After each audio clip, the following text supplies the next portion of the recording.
Hi guys, welcome back with me again in this channel.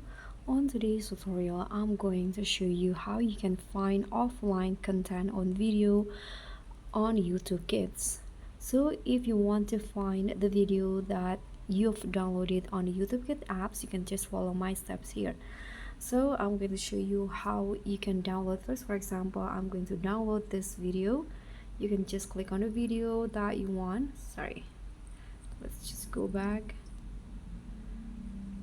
Okay, I'm going to click on this videos right here and tap on download video.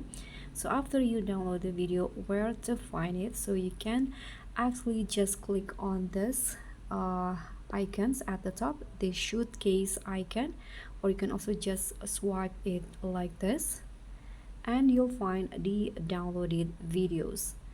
Or you can also access the offline content or offline videos by clicking on this lock icon at the bottom, but this is parents only, so you need to solve this math problem first. Tap on submit and you'll find download. So just click on downloads and you'll find a video, the offline videos that you already downloaded in the past. So that's all from me. Thank you so much for watching. Don't forget to like, comment and subscribe. Also click on the thanks. Bye.